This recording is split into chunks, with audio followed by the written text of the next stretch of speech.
जालौर का दिल्ली सल्तनत के साथ में संबंध। तो जालौर का सबसे पुराना नाम है जावाली। जावाली नाम क्यों पड़ा? क्योंकि जालौर का नाम जालौर क्यों पड़ा था? इसको जावाली भी कहते। जावाली इसलिए कहते क्योंकि यहाँ पर जाल के वृक्ष थे और जावाली नाम के ऋषि की तपोभूमि भी थी, इस कारण इसको जालौर कहते हैं। और यहाँ के चौहानों को सोनगरा चौहान इसलिए कहते हैं क्योंकि यहाँ का जो दुर्ग है वो सोनगिरी पहाड़ी पर है, यानी सोनगढ़ होने के कारण इसको सोनगरा चौहान कहते हैं। अब जो जालौर के चौहानों की जानकारी मिलती है कानड़देव प्रबंध से, और इसको पद्मनाथ ने लिखा था। बीरमदेव सोनगरा रे बाता, ये भी पद्मनाथ ने लिखा था। फिर मकराना शिलालेख से और जालौर प्रशस्ति से मिलता है।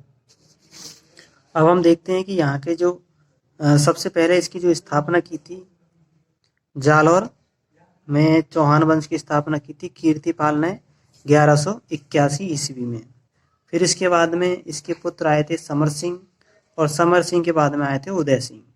तो उदय सिंह से शुरू होता है दिल्ली सल्तनत का संबंध।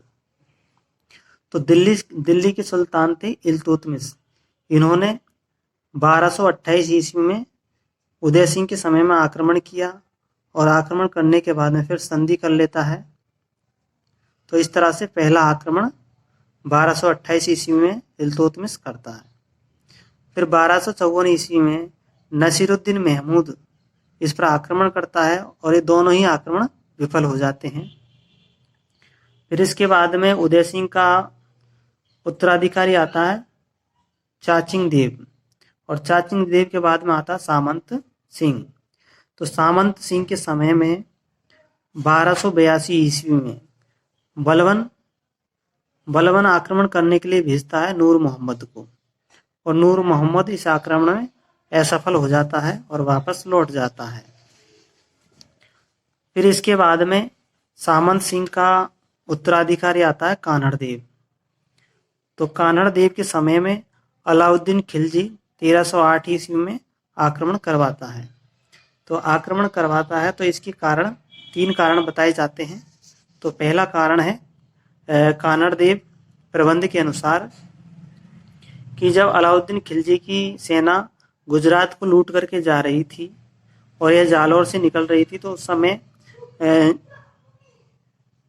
समय अलाउद्दीन खिलजी की सेना से शिवलिंग को छीन लिया था, यानी कि सोमनाथ मंदिर की मूर्ति के जो टुकड़े थे उनको छीन लिया था। पहला कारण तो ये था।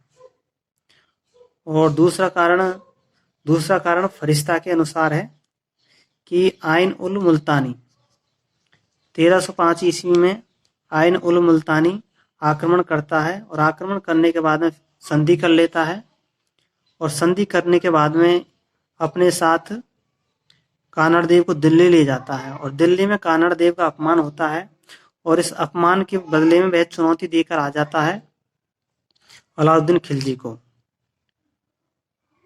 और फिर तीसरा कारण बताया जाता है मुणौत नैनसी के अनुसार कि अलाउद्दीन खिलजी की पुत्री थी फिरोजा, और कान्हड़ देव के पुत्र थे बीरमदेव। इन दोनों में प्रेम प्रसंग चलता है, और जब दोनों की बात आगे बढ़ जाती है तो बीरमदेव से विवाह की बात की जाती है, तो बीरमदेव इसको मना कर देता है। तो इस कारण इसमें युद्ध होता है। अब युद्ध का कारण देखते हैं कि सबसे पहले युद्ध किया जाता है सिवाना, यानी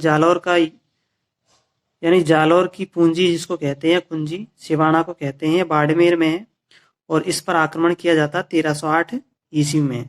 और आक्रमण करता है अलाउद्दीन खिलजी का सेनापति कमालुद्दीन करता है। और उस समय सिवाना दुर्ग में सांतल देव चौहान थे, और ये कान्हड़ देव के भतीजे थे। तो जब यहाँ पर इस पर युद्ध किया जाता है, तो युद्ध के दौरान क्या करते हैं कि इस सिवाना के दुर्ग को चारों ओर से सेना घेर लेती है कमालुद्दीन की, और इसमें एक विश्वासघाती होता है भावला क्या करता है कि दुर्ग के अंदर के पेयजल में गाय का रक्त मिला देता है, और ऐसी स्थिति में इनके पास में कोई रास्ता नहीं बचता है, और सांतल देव अपने सैनिकों के साथ में केसरिया कर लेता है और मेणादे सभी रानियों के साथ में, किले की रानियों के साथ में जौहर कर लेती है। इस तरह से जालौर का पहला शाखा हो जाता है पूर्ण शाखा। और फिर इसका नाम बदल करके सिवाना का नाम बदल करके खेराबाद कर दिया जाता है। फिर इसके बाद में 1311 ईस्वी में जालौर पर आक्रमण किया जाता है। तो जालौर पर भी ऐसे ही आक्रमण होता है कि इसमें जालौर पर आक्रमण वही करता है, यानी कि कमालुद्दीन सेनापति करता है, अलाउद्दीन खिलजी का। और इसमें भी एक धोखेबाज होता है बीका दहिया नाम का एक इनका सेनापति या फिर कोई दरबारी था। वो दुश्मन सेना को गुप्त द्वार बता देता है और जिससे कि सेना अंदर प्रवेश कर जाती है। अब ऐसी स्थिति में जैसे ही कुछ करने का समय तो मिलता नहीं, तो कानड़ देव को केसरिया करना पड़ता है अपनी सेना के साथ में मिलकर। और इनकी पत्नी थी जैतल देवी, वो रानी के साथ में जौहर कर लेती है और इस तरह से ये दूसरा पूर्ण शाखा हो जाता है जालौर का। और इनके पुत्र बीरम देव ने इनकी कुल माता आशापुर माता के चरणों में अपना शीश काट करके चढ़ा देते हैं। और फिर जालौर का नाम बदल दिया जाता है, जलालाबाद कर दिया जाता है। अब यहाँ जालौर में एक मस्जिद बनाते हैं जिसको तोफ मस्जिद कहते हैं या अलाई मस्जिद कहते हैं। इसको अलाउद्दीन खिलजी बनवाते हैं। तो इस तरह से ये जालौर और दिल्ली सल्तनत का संबंध यहाँ तक रहता है। वीडियो को लाइक कर देना, चैनल को सब्सक्राइब कर देना और अपने दोस्तों में भी शेयर कर देना। Thank you. बुक के अनुसार देख सकते हैं इस तरह से जालौर और जाता है।